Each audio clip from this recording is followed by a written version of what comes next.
علماء کے مابین اس بات میں اختلاف ہے کہ مکۃ المکرمہ افضل ہے یا مدینۃ الرسول افضل ہے صلی اللہ علیہ وسلم. ایک علمی اختلاف ہے. بعض نے کہا مکہ افضل ہے، دلائل دیے، بڑا وزن ہے دلائل میں. بعض نے کہا مدینۃ المنورہ افضل ہے، دلائل دیے، بڑا زور ہے دلائل میں. جو مدینۃ المنورہ کی عظمت کے قائل ہیں، افضل ہونے کے قائل ہے، وہ مکۃ المکرمہ کی عظمت کے منکر نہیں ہیں. جو مکۃ المکرمہ کے افضل ہونے کے قائل ہے، وہ مدینۃ المنورہ کی عظمت کے منکر نہیں ہیں. یہ علمی اختلاف ہے، دلائل ہے دونوں جانب. بعض نے کہا مکہ شریف افضل، بعض نے کہا مدینہ شریف افضل. شیخ عبد الحق محدث دہلوی نے ایک تیسرا مسلک پیش کیا، وَأَنْتَ حِلٌّ بِهَذَا الْبَلَدِ سے روشنی لے کر کے. بعض نے کہا مکہ شریف افضل، بعض نے کہا مدینہ شریف افضل. شیخ فرمانے لگے جب حضور مکے میں تھے تو مکہ افضل تھا، جب مدینے آ گئے تو مدینہ افضل ہو گیا. جدھر جدھر سے وہ گزرتے گئے مجد و شرف بھی پیچھے پیچھے رہا. چند لمحوں کے لیے ٹھہرے تھے تم جس پیڑ کے نیچے، چند لمحوں کے لیے ٹھہرے تھے تم جس پیڑ کے نیچے، سنا ہے آج تک اس پیڑ کا سایہ مہکتا ہے. مکے میں تھے تو مکہ افضل تھا، مدینے میں تھے تو مدینہ افضل تھا. ایک بار وہ جدھر سے گزرے ہیں نصیر، ایک بار وہ جدھر سے گزرے ہیں نصیر، بار بار ادھر سے بہار گزری ہے. تو جو مکے میں تھے تو مکہ افضل تھا، مدینے میں آ گئے تو مدینہ افضل ہے. تو شرف مکان کا نہیں ہوتا، شرف مکین کا ہوتا ہے. حضرت شیخ شہاب الدین سہروردی علیہ رحمہ سے کسی نے کہا کہ میں ایک مسئلہ پوچھنا ہے. آپ نے کہا پوچھئے.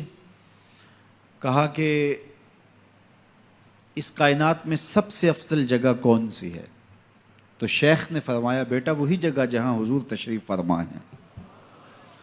تو مرید نے دوسرا سوال کیا، اگر سب سے افضل جگہ وہ ہے تو پھر ہم جنت کی آرزو کیوں کرتے ہیں؟ تو شیخ نے جو جواب دیا سنیے. فرمانے لگے بیٹا جب حضور یہاں ہیں تو یہ جگہ افضل ہے، جب جنت میں ہوں گے تو وہ افضل ہوگی. تو مکے میں ہیں تو مکہ افضل، مدینے میں ہیں تو مدینہ افضل، جنت میں ہیں تو جنت افضل. جدھر جدھر سے گزرتے جائیں گے مجد و شرف بھی پیچھے پیچھے رہے گا. اور یہ میرا جوش خطابت نہیں ہے، میں اس پر ایک حدیث آپ کے سامنے رکھنا چاہتا ہوں کہ شرف مکان کا نہیں، شرف مکین کا ہوتا ہے. آپ نے تو یہ مسئلہ علماء سے سنا ہے کہ اگر لوگوں کو پتہ چل جائے کہ پہلی صف کا شرف کیا ہے، اجر کا حجم معلوم ہو کہ کتنا اجر ہے، تو وہ کہیں ہم نے تو کھڑے ہی پہلی صف میں ہونا ہے، تو اس پہ کوڑا ڈالا جایا کرے، اس پہ الجھاؤ ہو جایا کرے. اب پہلی صف کون سی ہے؟ یہ جو محراب کے ساتھ والی صف ہے یہ پہلی صف ہے نا. لیکن اگر امام مصلی اٹھا کر کے برآمدے میں لے جائے تو مجھے بتاؤ یہ پہلی صف رہے گی؟ اس کو شرف نصیب رہے گا؟ شرف برآمدے کی صف میں چلا جائے گا. اور امام وہاں سے بھی مصلی اٹھا کے صحن میں چلا جائے تو بتاؤ برآمدے کی اس صف کو صف اول کا شرف نصیب رہے گا؟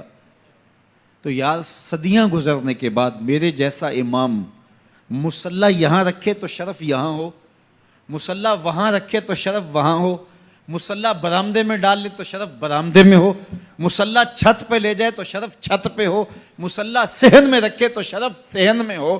یہ تو 14 صدیاں گزرنے کے بعد میرے جیسا شخص مصلی بدل جائے تو شرف پیچھے پیچھے ہو. تو نبیوں کا امام مکے میں ہو تو شرف مکے کو ملے، مدینے میں ہو تو شرف مدینے کو ملے، جنت میں ہو تو شرف جنت کو ملے. جدھر جدھر سے گزرتے جائیں گے مجد و شرف بھی پیچھے پیچھے رہے گا. تو کہا قسم ہے مجھے اس شہر کی، یعنی شہر مکہ کی. اور شہر مکہ کی قسم کیوں کی گئی؟